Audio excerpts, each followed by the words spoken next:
Growing up, one of my original favorite genres was the run and gun. Mega Man was a game that I absolutely adored, and it made me fall in love with a genre that, to me, is one of the most simple types of games that you can pick up and play while still being one of the most difficult to master. What's going on, everybody? I'm Jay. Welcome to Square Pegs. Today we're talking about run and gun shooters. I'm going to use that term a little loosely because there are some in here that probably are closer to a shmup, but just work with me, because one of them in particular, the one we're going to start off with here on the PlayStation, In the Hunt, feels like it was ripped right out of the Metal Slug universe.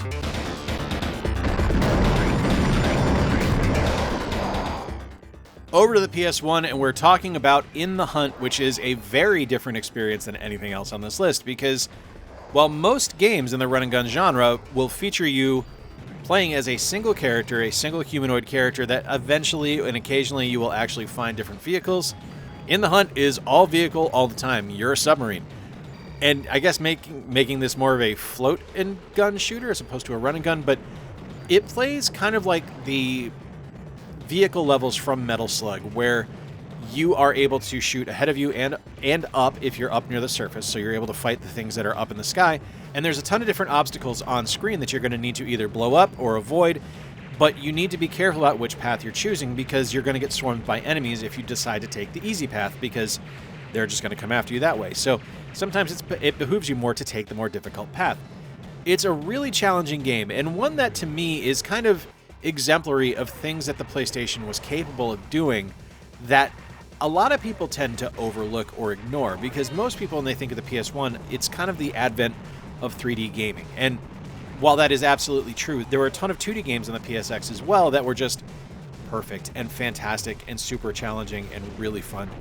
In the Hunt is one of them. I urge you to try this one out if you haven't done it. This is one that I didn't play for a long time just because kind of the cover was like, it's a submarine, I don't really care, but actually being able to play it and get into game, absolutely fantastic.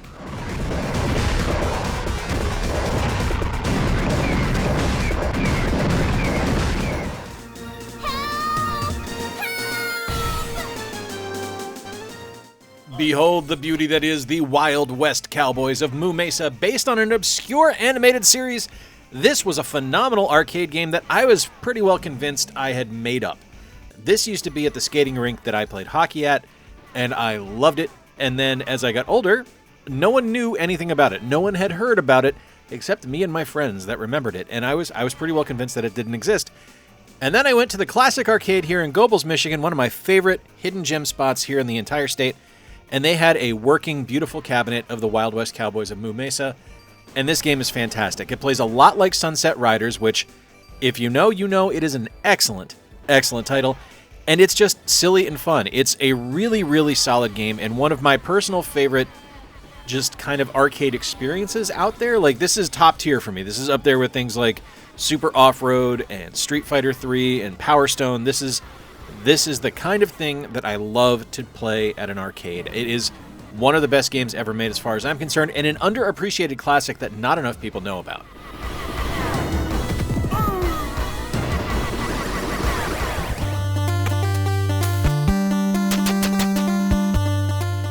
If we already talked about Contra and we already talked about Mega Man from the NES, what is left to talk about other than Power Blade, one of my all-time favorite NES games. I've been talking about this game a lot lately, and that's just the way my brain works, guys. Deal with it. You're probably going to get a few more Power Blade references before it kind of fades off into the sunset for a couple of months. But this is one of those games that, to me, is a signature NES experience. A fantastic run-and-gun platformer where you are playing as a character that throws a boomerang. Rather than shooting a gun, rather than having a power blaster like Mega Man or anything like that, you have an upgradable boomerang, and you're eventually able to get a power suit that will shoot like gigantic boomerangs across a screen that don't come back to you, so I guess they're just power bursts. Not boomerangs. It kind of, like, ignores the boomerang part. Anyway, the Power Blade game is one of my favorites. The sequel's also really good, but it is way too much money, so you can feel free to ignore that one. This is one of those NES games that, to me, was a necessity to add back to my collection. Something that has a fantastic gameplay loop, a really smart level of difficulty that isn't too hard or too easy. It's just a nice, balanced game throughout, and truly one of the better 8-bit experiences as far as run-and-gun games go.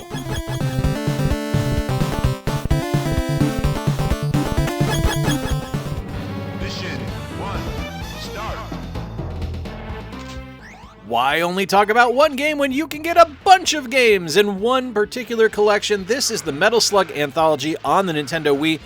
I believe this also released on the PSP and the PS2, so there's plenty of options there for you to play these games.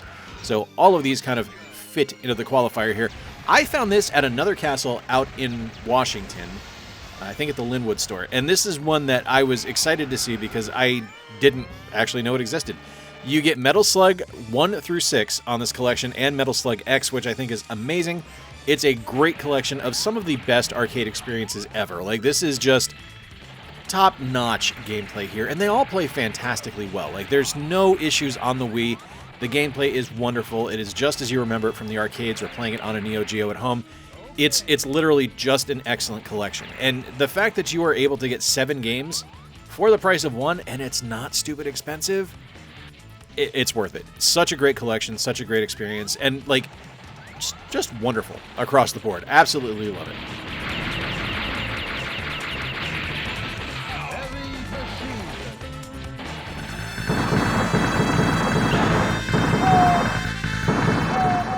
If we're talking about the Wild West Cowboys of Moo Mesa, we also have to talk about Sunset Riders, which was, in my opinion, kind of the inspiration behind what Wild West Cowboys of Moo Mesa became. This was the kind of initial experience, and honestly, the better experience. I think this is a better game overall than what we got in the arcades with Cowboys of Moo Mesa. This is the SNES release, and I just adore this game. This is classic Konami gameplay, classic Konami arcade action, which is super fun to play. It's a little bit silly. There's some really unique gameplay experiences throughout, like the different levels of jumping and things that you're able to go to, and the different like vantage points where you're able to shoot from is really clever. I like the different scenes where you are avoiding the stampedes, where you actually have to jump on the back of the different cows and stuff like that to avoid being trampled. The boss fights are fun, and there's even like horse riding scenes as well. So it like takes every kind of trope from a Western and puts it into a fun gameplay experience, and that can't be understated as to something that is incredible. It's almost flawless on the SNES. Now, yeah, the arcade is the true version. You're going to want to play that as well, but if we're looking at 10 different games for 10 different consoles that are a run and gun, the SNES version is the way to go.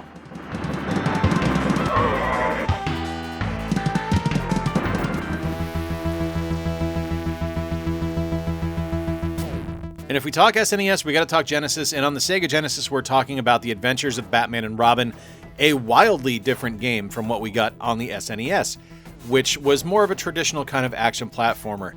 The version on the Genesis feels like something that Treasure created. It's a run-and-gun shooter where you are just constantly chucking batarangs at bad guys and to defeat them, and it's kind of endless wave after endless wave of enemies, and it's a true challenge. Like, it is a properly difficult game, but it's incredibly rewarding, and it's very different, like I mentioned, from the SNES release, and it's a completely different kind of reward system.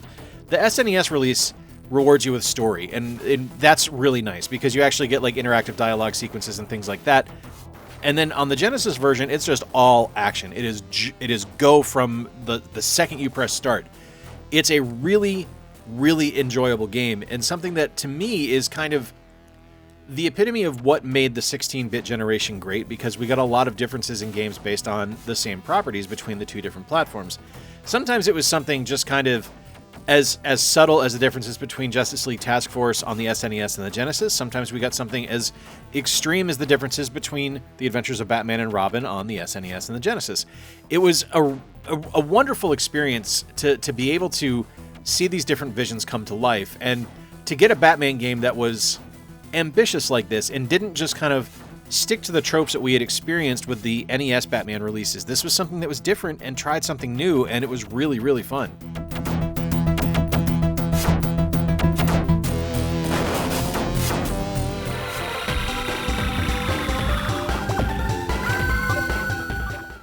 I love Astro Boy: The Omega Factor on the Game Boy Advance. It's one of those perfect games for the console, and it's one that to me is kind of the epitome of what the console was capable of, because while we got a lot of games on the GBA, and there's an endless library of games for that system, like it goes on forever, there are certain ones that really do stand head and shoulders above others. Games like Advance Wars, games like Fire Emblem, games like Astro Boy: The Omega Factor. A game that took a property that was a licensed property that had every ambition And it exceeded every kind of expectation that people had. Because, I mean, I make a lot of videos on this channel about licensed titles, and we talk about how those kind of, that trope of all licensed games are terrible can frequently be ignored because a lot of licensed games are really good. But not a lot of them are truly great. Astro Boy The Omega Factor is an absolutely great game, and one that just showcased the power of the Game Boy Advance and really just felt tailor-made for that console and was just a perfect example of games that could be played on it. It's one that there were a lot of pretenders to the throne for games like that on the GBA, and you could have gone with the CS Services games, you could have gone with Lilo and Stitch. Those are also great run-and-gun games, but to me, number one, the absolute best, would be Astro Boy The Omega Factor.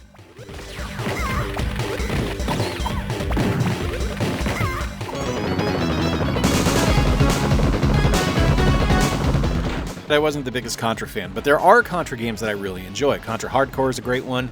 I really liked Operation Galuga on the Nintendo Switch, but my favorite is Contra 4 on the DS. A perfect example of how to use that hardware to make your game stand out and be a little bit different. One of the things that I really enjoy on the DS are games that take advantage of both screens, and not just utilizing the bottom screen for like inventory management or map navigation or things like that, which is kind of the dyed-in-the-wool version that people tend to do, but when they actually extend the gameplay over both screens, I think that's really where things become magical.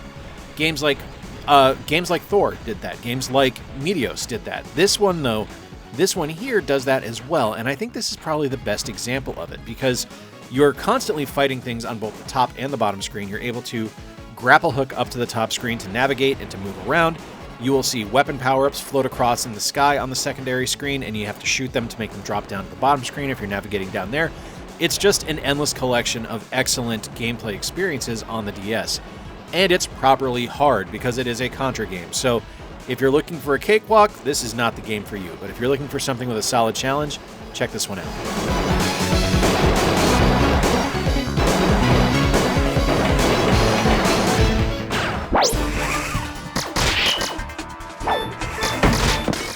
Alien Hominid looks like a Flash game, and that's probably because it was. It started on Newgrounds, and it was something that was designed in Adobe Flash, and it feels like a Flash game. Like, it just looks like something that stepped off of the pages of Web 1.0. But what it is a fantastically difficult and wonderful run-and-gun shooter starring a little yellow alien that is fighting the FBI, and I think we can all get behind that. It's a really excellent game, and it's super difficult, and I just love kind of the personality the game has. Like, it's not just a shoot and the enemy dies thing. Like, there's ridiculous animations when enemies die. There's ridiculous animations when the alien dies. The different NPCs and kind of background animations and background characters are just teeming with personality and teeming with life, and it's an excellent thing to experience. Like, it's kind of sensory overload as you play because you need to focus in on the enemies that are there, but if you can step back and kind of observe things like I'm doing as I'm kind of looking at this video of me playing it, there's something going on everywhere on the screen, and there's something kind of silly happening everywhere, and that's a really fun experience to look at and kind of like take in. Really excellent game. One that I think kind of gets overlooked because of the overall difficulty, because it's one of the most difficult games I've ever played, but I think that more people should try it out and more people should enjoy it because I really think it's a wonderful title.